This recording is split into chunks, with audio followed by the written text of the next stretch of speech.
Partimos para a análise em estúdio com a Raquel Patrício, professora de Relações Internacionais, Daniel Cardoso, especialista em Relações Internacionais, Daniela Nunes, especialista também em Assuntos Internacionais, e Alexandra Bordalo Gonçalves, advogada.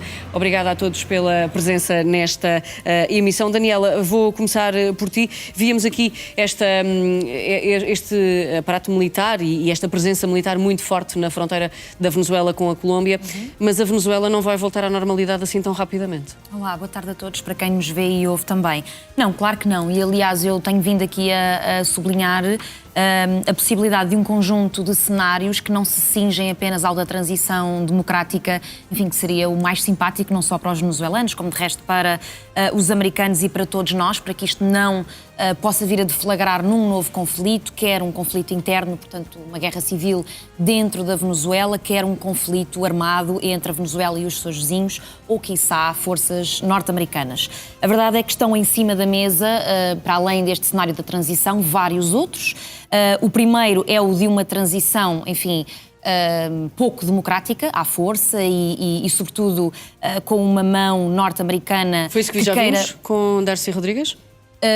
Ou não foi exatamente isso? Não, creio que não. Aliás, o que está a acontecer com a agora presidente interina é um terceiro cenário, que já lá vou, mas o que estava a dizer é que poderá haver uma transição pouco pacífica, com a mão dos Estados Unidos, que queiram à força estacionar alguém, portanto uma pessoa, um homem ou uma mulher, que faça da Venezuela uma espécie de Estado satélite dos Estados Unidos de Donald Trump, ou ainda um terceiro cenário, esse sim, aquele que me parece que poderá estar a tomar, enfim, um curso mais real e mais palpável, que é o de uma resistência para já não armada. O que estamos a ver não são para já sinais de quer dizer, de violência. Não há presença militar também nas ruas, em grande número. Embora devamos dizer, Patrícia, que as forças maduristas mais radicais tenham já convocado as pessoas a sair à rua no sentido de tornar violenta esta resistência, que para já é uma resistência fundamentalmente política, não é? Com as forças maduristas, aquelas que já estavam no poder, a darem continuidade precisamente ao madurismo. Eu tenho dito aqui, desde que esta situação, portanto, desde que isto aconteceu, tenho dito que Maduro, e já agora a sua mulher também, eles foram retirados da Venezuela, mas o madurismo permanece na Venezuela, não é? Não só na pessoa de Delcy Rodrigues, mas também na pessoa dos ministros do Interior e da Defesa. Este último é um militar e isso é bastante também sugestivo, não é? Portanto, o madurismo permanece na Venezuela e aquilo que estamos a ver é, pelo menos do ponto de vista político, uma resistência à retirada à força, portanto, à forma como Maduro e a sua mulher foram literalmente arrancados da Venezuela.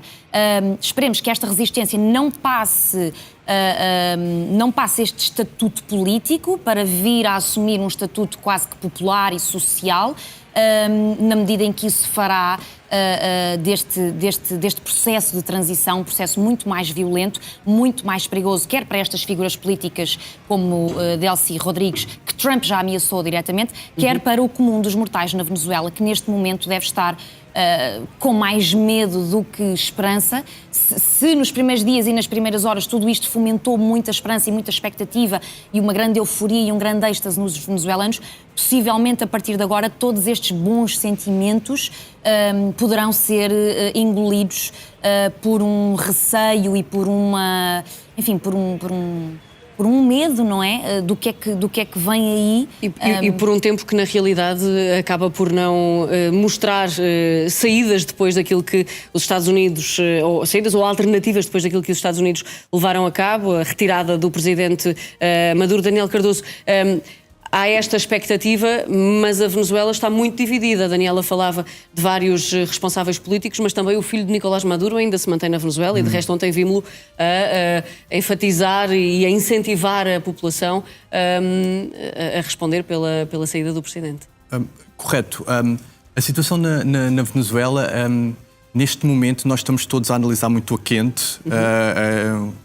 O fenómeno está em desenvolvimento, é difícil termos ideias muito concretas e muito certas sobre o que está a acontecer. Os últimos acontecimentos históricos semelhantes já foram há algum tempo e não temos grande memória, não é? Exato, correto, por isso também. E eu acho que essa foi a percepção também da administração norte-americana, percebendo que a situação política na Venezuela é uma situação sensível e, porventura, nos planos que estiveram a desenvolver para o pós-captura de Nicolás Maduro, considerarem que ter a vice-presidente como a líder de transição seria uma solução mais viável para manter o país mais ou menos estável do que avançar para uma outra situação, eventualmente com eleições ou eventualmente com Corina Machado. Que ainda não sabemos quando é que vai acontecer. Exato. Corina Machado que não foi a eleições, mas pode ser nomeada presidente pelos Estados Unidos. Exato. Ou seja, que poderia trazer ainda mais instabilidade para uma situação que é muito sensível. Ou seja, até por parte dos Estados Unidos se percebeu que era uma situação que era preciso tratar com muito cuidado e com muita cautela para evitar situações como aquelas que estavam a ser referidas pela minha colega aqui no painel. Mas parece-lhe que pode haver uma transição com Corina Machado, com Edmundo González? Não sei. Acho muito difícil e parece-me que a administração norte-americana também tem essa... Também o sabe. Sabe que provavelmente mudar o sistema político da Venezuela não é algo que se faça de fora para dentro e com esta espectacularidade que Trump nos tem habituado nas suas ações internacionais. Os Estados Unidos não sabem bem o que é que vão fazer na Venezuela e, de resto, toda a América Latina está um bocadinho expectante sobre o que vai acontecer na Venezuela, porque há um risco grande de contágio, não naturalmente pela questão do presidente, mas pela questão dos movimentos sociais e de tudo aquilo que significam. Não Raquel. Só por causa dos movimentos sociais e falando dos movimentos sociais, isso fala sobretudo da questão migratória. Haverá seguramente uma grande pressão migratória se as condições na Venezuela se degradarem, até porque este novo governo de Delcy Rodrigues, presidente interina, ainda agora tomou posse e, no entanto, ela já anunciou que vai em busca, a nível nacional, daqueles que colaboraram e apoiaram a intervenção armada dos Estados Unidos. E, por outro lado, também já há, neste curto espaço de tempo em que o governo interino tomou posse, já há críticas por parte da população interna de que existem pressões, de que existe repressão interna na Venezuela. O Sindicato Nacional dos Trabalhadores da Imprensa, por exemplo, já veio a público dizer que há 14 jornalistas presos e que foram presos dentro e nos arredores da Assembleia Nacional ontem, a quando da tomada de posse da presidente interina, dos parlamentares e da abertura do ano legislativo. Mas, para além dos movimentos sociais com toda esta questão migratória que pode acontecer, é preciso não esquecer que a Venezuela é um país com grandes atores, com um número grande de atores armados. Só de militares, incluindo paramilitares, a Venezuela tem um contingente de 340 mil militares e mais de 2 mil generais. Só para termos um termo de comparação, o Brasil tem um contingente militar de 360 mil militares e 300 generais e já é considerado muito. Portanto, a situação de instabilidade que pode transbordar para toda a região é grande. E até porque Trump tem ameaçado já Cuba, Colômbia, México e, portanto, tudo que sejam governos de esquerda que fujam à doutrina Monroe e que Trump já renomou essa doutrina para a sua nova versão, chamando-lhe a doutrina Donroe. Tudo que fuja a essa doutrina de controle do hemisfério ocidental, que ele não chama de América Latina, ele chama de hemisfério ocidental, exatamente, é altamente periclitante e cria, sim, uma situação de instabilidade na região. Já quer explorar essa questão da doutrina Monroe, ou Donroe, agora como houve uma reescrita, não é? Exato. Uma renomeação de toda esta questão. Doutora Alexandra, o direito internacional foi inevitavelmente violado em toda esta intervenção e, portanto, todos os países, e ontem ouvimos a maior parte dos países no Conselho de Segurança das Nações Unidas a questionar e a condenar esta iniciativa e a pedir a libertação imediata de Donald Trump. Mas a verdade é que não há um caráter vinculativo aqui e, portanto, as Nações Unidas são uma organização muito representativa, mas não podemos esperar que os Estados Unidos vão cumprir esta resolução? Não, infelizmente não, porque apesar dos Estados Unidos fazerem parte da ONU, bem como fazem parte da NATO e de uma série de outras organizações internacionais, nós temos este presidente que faz um bocadinho de tábua rasa de todos os princípios e nesta cadência mais ou menos alucinada a que vamos assistindo, vai tomando decisões. Basta pensar que há poucos meses atrás ele até achava que ia ser o próximo Papa, portanto, nem católico é, nem batizado foi. Também, não é? Não, isso então é absolutamente extraordinário, porque ter pretensões a ser o Prémio Nobel da Paz, só mesmo pela FIFA, com certeza, porque belicista como ele tem sido, entre os próprios atos de violência que têm sido fomentados dentro dos Estados Unidos, isto é absolutamente assustador. Agora, o que a mim me parece muito interessante, e não tendo quaisquer pretensões a ser especialista de direito internacional, que não sou, mas é assim, daquilo que nós conhecemos do direito norte-americano, há um forte apego e cumprimento àquilo que são os procedimentos, àquela que é a legalidade. E o Maduro está detido sob acusações criminais. Ora, as acusações criminais nos Estados Unidos são tratadas, pelo menos eram até há algum tempo atrás, com enorme seriedade. E são um dos países em que toda a componente processual, quando não é cumprida e suscita a nulidade, conduz a libertações imediatas, independentemente da violência ou da censura que o crime cometido merece. E, portanto, numa situação destas, eu penso que a circunstância alguma se pode considerar que esta detenção foi legal à luz do direito norte-americano. Podíamos discutir outras coisas, se os tribunais norte-americanos são competentes, e aí até se poderia construir a teoria da competência através do narcotráfico, se há mortes nos Estados Unidos por droga provinda de, então poder-se-ia. Agora, uma questão importante é a questão da detenção.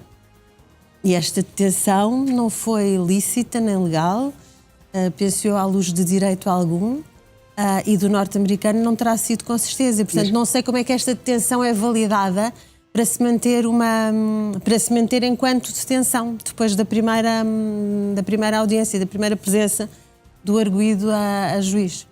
Este assunto da detenção de Nicolás Maduro é naturalmente também um assunto em destaque em Paris. Acontece hoje este encontro da coligação dos dispostos. Estamos a ver essa foto de família com Volodymyr Zelensky em primeiro plano, Pedro Sánchez também, Nicolás Maduro, Friedrich Merz e Keir Starmer, Meloni, presidente da Comissão Europeia, António Costa, presidente do Conselho Europeu, e vários outros líderes que estão também, o secretário-geral da NATO, Mark Rutte, e vários outros responsáveis que estão também presentes nesta reunião. É uma fotografia de família. Em breve vamos ouvir declarações depois desta reunião. É inevitavelmente também um assunto que é levado a esta reunião, até porque coloca-se aqui em causa a questão da Groenlândia, que é um território da Dinamarca, que faz parte da NATO. E, portanto, se os Estados Unidos, como vimos aquela fotografia que a mulher de um responsável da Casa Branca publicou logo a seguir à detenção de Nicolás Maduro, se os Estados Unidos têm mesmo como pretensão avançar para a Groenlândia, ficamos aqui com um problema diplomático muito difícil de resolver. Um gigante problema diplomático, e mais até do que um problema diplomático, porque a primeira-ministra dinamarquesa, inclusive, já veio dizer que as ameaças de Donald Trump sobre a Groenlândia são para ser levadas a sério. E que o argumento de Donald Trump é que a Groenlândia está rodeada de navios russos e chineses e que por isso necessita da proteção dos Estados Unidos. Agora, é evidente que se os Estados Unidos atacam a Groenlândia, tudo aquilo que é a comunidade internacional como nós a conhecemos hoje, tudo aquilo que são as regras do jogo democrático, tudo aquilo que é a própria NATO, que é a maior aliança de defesa do mundo. Estamos a ver esse mapa, essa ilha.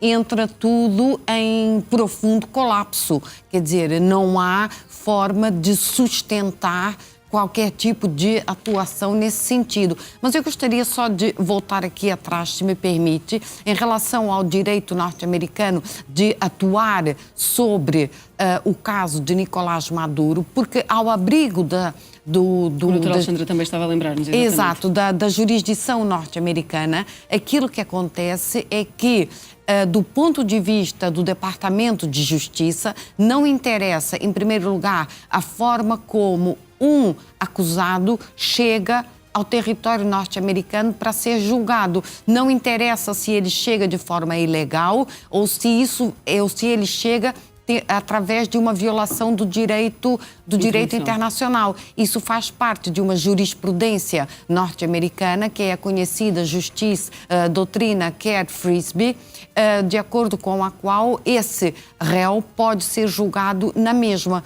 Por outro lado, aquilo que sustenta a acusação norte-americana dos crimes pelos quais Nicolás Maduro é acusado é justamente a de que os crimes de que ele é acusado tiveram um impacto direto no território norte-americano, que é a chegada da droga ao território norte-americano e a conspiração com organizações criminosas. Portanto, ao abrigo destas duas argumentações, o Departamento de Justiça diz que sim, que Maduro pode ser julgado e condenado pela justiça norte-americana. Doutora Alexandra, e Donald Trump diz que tem provas e é preciso ter muitas provas que sustentem esta acusação. A acusação, há um documento que circula, um documento de 20 páginas. Não tem factos circunstanciados de um modo como, por exemplo, em toda a União Europeia, os requisitos do direito penal imperam. E uma coisa é a análise do Departamento de Justiça, que está obviamente conotado com aquela que é a política do Presidente Trump, e coisa diversa é a apreciação que é feita por um tribunal. Porque nos Estados Unidos também se aplicam normas, que são normas também do direito internacional, e que se prendem com, por exemplo, as regras da extradição, os mandatos de detenção internacionais, e, portanto, eu tenho aqui seríssimas dúvidas, mas também já chegámos àquele ponto em que o cumprimento da lei ou as dúvidas quanto à legalidade... Essa lei e essa legalidade serão os Estados Unidos a definir, não é? Basta muito pouco quando se infringem todas as regras e se dizem coisas inenarráveis. Então como é que vê o facto de meio mundo, e perdoe-me esta expressão, mas é mesmo isto, meio mundo aplaudir esta ação dos Estados Unidos? Eu não tenho palavras para isso. Nós estamos a viver um mundo, eu não digo que é catastrófico, mas que é altamente preocupante, em que, graças à ignorância, graças aos populismos, e aplaudem-se coisas absolutamente inenarráveis. Criticar ou condenar os Estados Unidos pela forma, pelo ato, pelo modelo, não significa apreciar Maduro ou o estado em que se encontra a Venezuela, que é absolutamente trágico. Eu ontem ouvia números daquele que é o rendimento médio da população venezuelana, e é absolutamente uma vergonha e uma tragédia. 100 euros e um pacote de arroz custa 2. Pronto. Agora é assim, os Estados Unidos, sempre que tiveram pretensões de intervenção política, nomeadamente na América Latina, de acordo com aquilo que a história nos ensina, e eu tenho aqui os especialistas em ciência política e relações internacionais, que podem exemplificar muito melhor que eu, não foi propriamente um exemplo. E há muitas intervenções que podiam ser feitas, mas isto é quase caso para dizer que estamos na sociedade internacional e no mundo do vale tudo. Daqui a nada entramos Espanha porta adentro e nós dizemos o quê? Olá, chicos, bem-vindos. É quase a isto que chegamos. E, portanto, eu custa-me imenso aceitar, independentemente da condenação que Maduro merece, e do regime e das dúvidas sobre a sua legitimidade para continuar, mas isso é típico das ditaduras, sejam elas de direita ou de esquerda. Eles mantêm-se no poder ad eterno, alteram-se regras. Aliás, o próprio Presidente Trump quer alterar a Constituição norte-americana para continuar a ser sem eleição, exatamente. Portanto, os Estados Unidos vão voltar a ter um rei, que não o de Inglaterra.